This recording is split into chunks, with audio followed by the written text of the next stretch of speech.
మరియు నాదెండ్ల మండలాల్లో నిర్వహించిన రైతన్న మీకోసం కార్యక్రమంలో ఎమ్మెల్యే పత్తిపాటి పుల్లారావు పాల్గొన్నారు. రైతులతో ప్రత్యక్షంగా మాట్లాడి ప్రభుత్వం అందిస్తున్న రాయితీలు, ప్రోత్సాహకాలు మరియు పథకాలపై అవగాహన కల్పించారు. ఈ సందర్భంగా ఎమ్మెల్యే మాట్లాడుతూ గత ప్రభుత్వం రైతుల్ని మోసం చేసిందని, ప్రస్తుతం కూటమి ప్రభుత్వం రైతుల కష్టాల్ని గుర్తించి వ్యవసాయానికి అండగా నిలుస్తోందన్నారు. పీఎం కిసాన్ మరియు అన్నదాత సుఖీభవ పథకాల ద్వారా 3 విడతల్లో రైతులకి ఆర్థిక సహాయం అందించామని తెలిపారు. గత ప్రభుత్వ కాలంలో పెండింగ్లో ఉన్న ధాన్యం బకాయిలని ప్రస్తుత ప్రభుత్వం చెల్లించిందని పేర్కొన్నారు.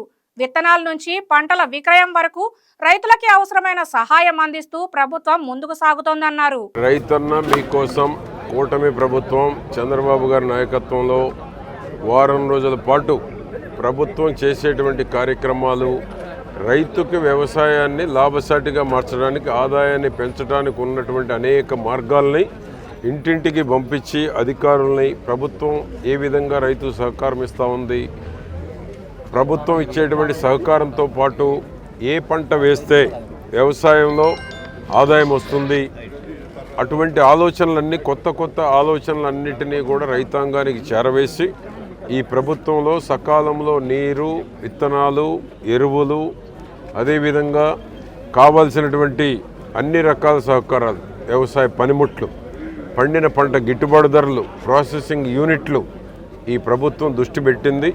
ఉన్న వనరుల్ని డ్రిప్ కావచ్చు, స్ప్రింక్లర్ కావచ్చు, తక్కువ నీటితో ఎక్కువ పంట పండించేటువంటి దానికి కావాల్సిన అన్ని రకాల వనరుల్ని ఈ ప్రభుత్వం రైతాంగానికి చేరవేయటం. ఇప్పటికి అన్నదాత సుఖీభవ కింద 3 విడతలుగా 8,985,41,41,00,000 ఇప్పుడు పంపిణీ చేసింది. 14,000 స్టేట్ గవర్నమెంట్ ఇస్తే రాష్ట్ర ప్రభుత్వం, సెంట్రల్ గవర్నమెంట్ 6,000 ఇచ్చారు. మొత్తం కలిపి 20,000 3 దఫాలుగా వారి ఖాతాలో వేయటం జరిగింది. అదేవిధంగా ఈరోజు ట్రాక్టర్లు ఇస్తున్నాము, డ్రిప్ ఇస్తున్నాం, స్ప్రింక్లర్ ఇస్తున్నాం, డ్రోన్స్ ఇస్తున్నాము. అదేవిధంగా ఈరోజు రాష్ట్ర ప్రభుత్వం అన్ని రకాలుగా వ్యవసాయ పనిముట్లు, మైక్రో న్యూట్రియంట్స్ ఇస్తున్నాం. ఏది కావాలంటే అది ఈ ప్రభుత్వంలో పంపిణీ చేయడం జరుగుతుంది. తైవాన్ స్ప్రేయర్లు ఇస్తున్నాం. అదేవిధంగా టార్పాలిన్స్ కూడా ఇవ్వాలని ప్రభుత్వం దృష్టికి తీసుకువెళ్ళాం. అదేవిధంగా ఈరోజు కూటమి ప్రభుత్వం వచ్చినాక మిర్చి ధర లేదంటే మిర్చి కొన్నాం. పొగాకు ధర లేకపోతే అనుమతి లేకుండా పొగాకు రైతులు వేస్తే పొగాకు కొన్నాం. తిరిగి మరలా ఇప్పుడు శనగలు ధర పడిపోయిందంటే శనగలు కొంటున్నారు. ఈ ప్రాంతానికి ఉన్నటువంటి ఈ 3 సమస్యల్ని ప్రభుత్వం జోక్యం చేసుకొని రైతులను ఆదుకోవడం జరిగింది.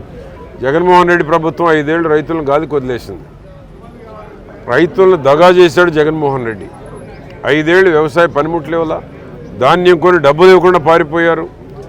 గుంతల రోడ్లు అప్పచెప్పి బస్సులు గుల్లగుల్ల చేసి ప్రజలకి అసౌకర్యం చేశారు. కూటమి ప్రభుత్వం రాగానే టాప్ ప్రయారిటీ గుంతలు పూడ్చాం, ఆడబిడ్డలకు బస్సు ఫ్రీ పెట్టాం. ఈరోజు బ్రహ్మాండంగా ఉన్నాయి. ఎక్కడ చూసినా ఉత్సవాలు జరుగుతున్నాయి, పండుగలు జరుగుతున్నాయి, మేళాలు జరుగుతున్నాయి. కొండవీటి ఉత్సవాలు బ్రహ్మాండంగా చేశాం. కోటప్పకొండ తిరణాలు ఇటీవల కాలంలో ఎప్పుడూ జరగనంత లక్షలాది మంది, 10 లక్షల మంది వచ్చారు.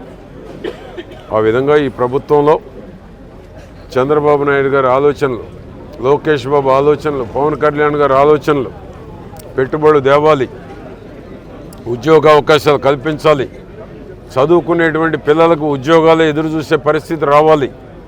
అప్పుడే పేదరికం లేనటువంటి ఆంధ్రప్రదేశ్గా తయారవుతుంది. దేశంలో రోల్ మోడల్గా ఆంధ్రప్రదేశ్ చేయాలని కూటమి ప్రభుత్వం చేసే ప్రతి ఆలోచన ఈ రాష్ట్రంలో ఉన్న 5 కోట్ల మందికి మేలు జరగాలనేటువంటి విధంగా ఈ ప్రభుత్వం ముందుకెళ్తూ ఉంది. జగన్మోహన్ రెడ్డి విధ్వంస పాలన నుంచి గాడిలో పెట్టి 20 నెలల్లో ప్రజలు సంతోషంగా ఉండేటువంటి అనేక పథకాలని, అనేక ప్రయోజనాలని కూటమి ప్రభుత్వం కల్పించడం జరిగింది. ఈ వీడియో మీకు నచ్చినట్లయితే లైక్ కొట్టి షేర్ చేసి మా వైకే టీవీ ఛానల్ని సబ్స్క్రైబ్ చేయండి.